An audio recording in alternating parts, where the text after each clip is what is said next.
बात है। अभी कुछ वीडियो की थोड़ी सी टाइम पास कर लेते हैं हम लोग। हाँ जी गुरु जी। सब लोग संन्यास लेने पहुंच गए वहां पे जी। सब लोग संन्यास लेने पहुंच गए। उसका रीजन क्या है भाई संन्यास लेने का? जी। किसी के आइटम ने धोखा दे दिया, किसी की बीवी ने धोखा दे दिया जी। किसी के घर वाले उसे खाने पीने देते नहीं, चिल्लाते रहते, इसलिए वो अपनी जान छुड़ा के संन्यास की तरफ भाग गए।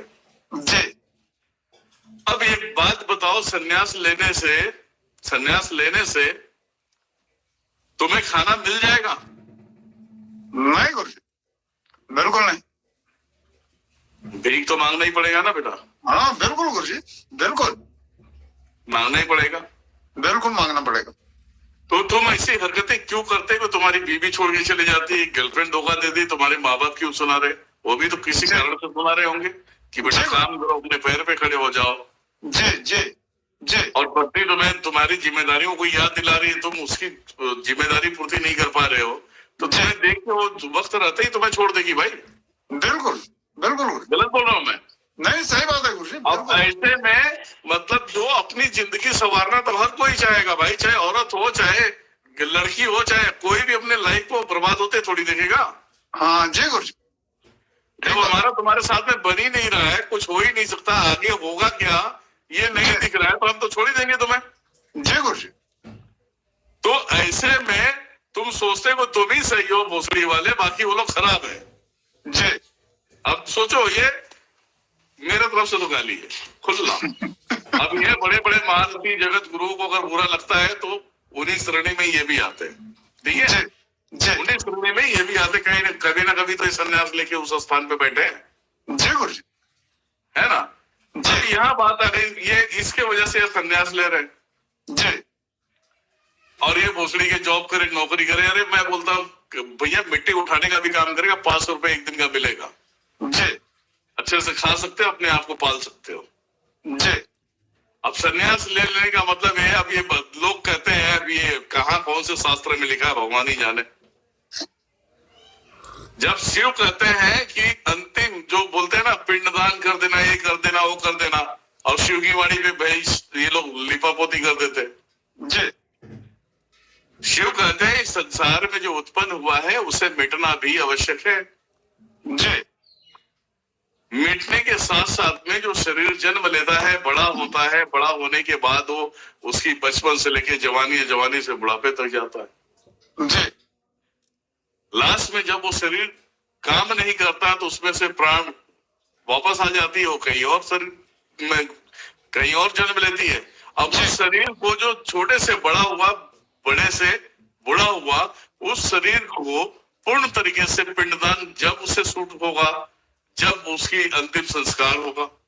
जी जी गुरु जी। अंतिम संस्कार के लिए उसे चिता पे लटाई जाएगी, अग्नि दी जाएगी, उसके बाद उसकी नर नाड़ियों को गंगा के अंदर अर्पित किया जाएगा। जी। ठीक है? गंगा अपने अंदर ब्लीड कर देती है जी। उसके बाद उसका पिंडदान करेंगे, तब जो है कि वो चाहे मुक्ति के कगार पे जाए, चाहे मोक्ष के कगार पे जाएगा, वो सब सारी चीजें। जी। अब ये कहते हैं हम अपने आप का पिंडदान कर दिए। तुम अपने आप से पिंडदान करने वाले होते कौन है ये बताओ मुझे।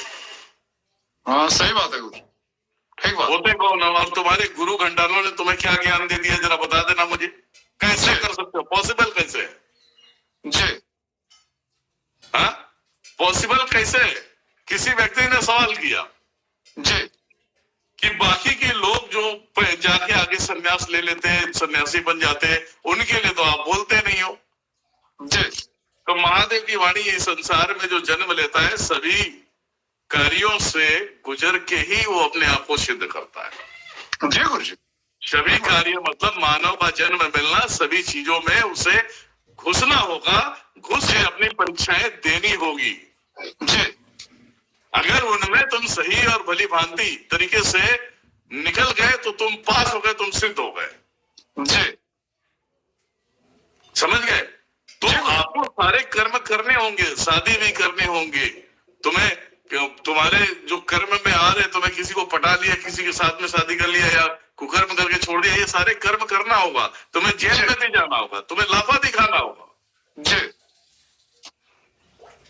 अगर उसके बाद अगर तुम सुधरना चाहते हो तो तुम सुधर सकते हो, ये हमारा शास्त्र कहता है, लेकिन शास्त्रों में शब्द नहीं है।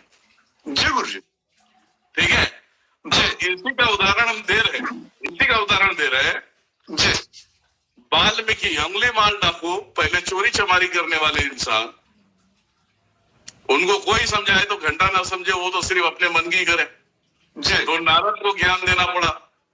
नारद जब ज्ञान दिए तो जब ये बताया गया है अंगुली माल डाकू जो अंगुली काट लेता था, जो मार देता था, पता नहीं क्या क्या उस समय किया होगा। जी गुरुजी। किसको क्या पता है? जब वो अंगुली माल डाकू वाल्मीकि बन सकता है, रामायण लिख सकता है, सीता माता को कुटिया में आसरा दे सकता है और राम के सामने खड़ा होकर अब बोल सकता है कि लो लो कुछ तुम्हारे पुत्र है, जी। तो तुम क्यों नहीं हो सकते? हाँ बिल्कुल गुरुजी, हो सकते हैं।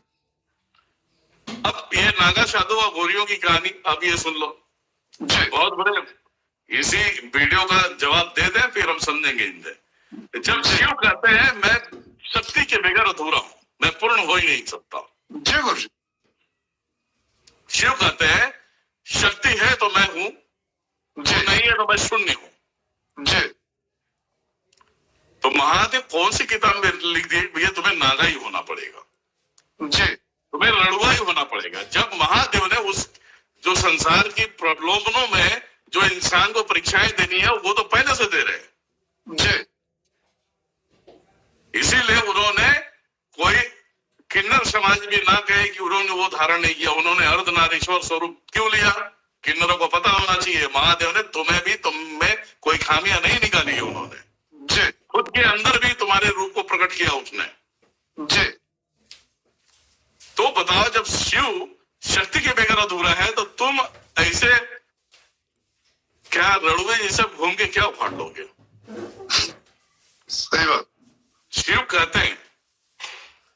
कहते हैं संन्यास उनके लिए है। जी। इनके लिए है संन्यास, उनके लिए है जो अपने जीवन जीते हैं। जी गुरुजी। जीते जीते बांध लिया जाए, पत्नी उसके निकल ली, जी। बच्चे हैं, उसका मन नहीं लग रहा है, जी।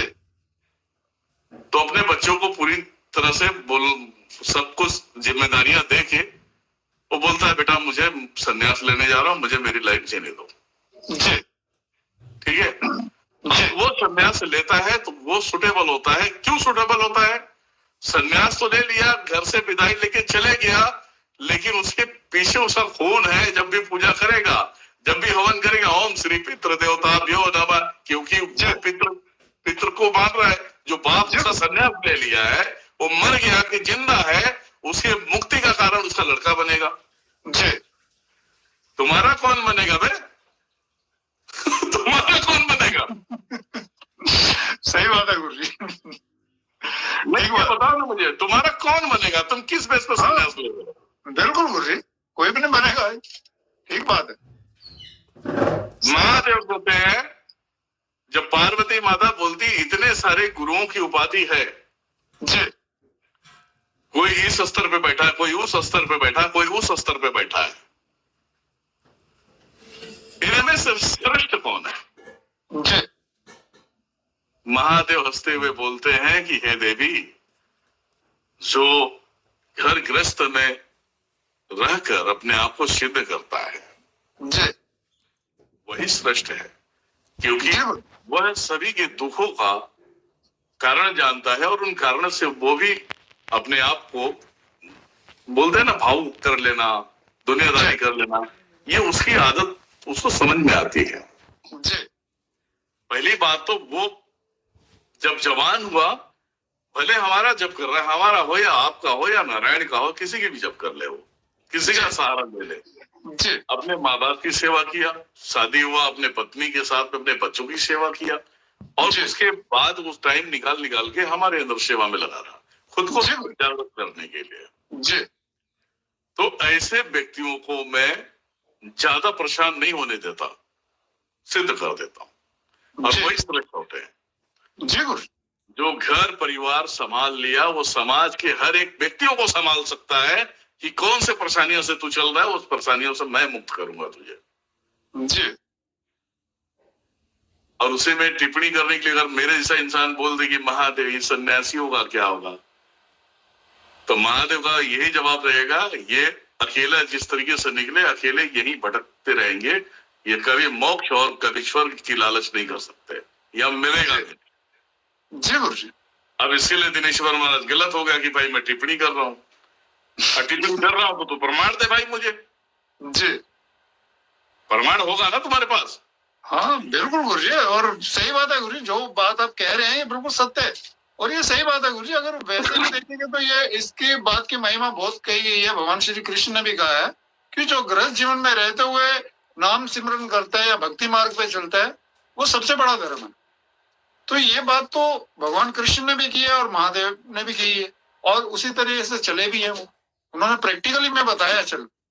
तो ये बात जो भी गुरुजी आप ज्ञान दे रहे हैं बिल्कुल सही है और सब समझते भी है इस बात को, जो बहुत गहराई से इन बातों को जानते हैं समझेंगे इस बात को।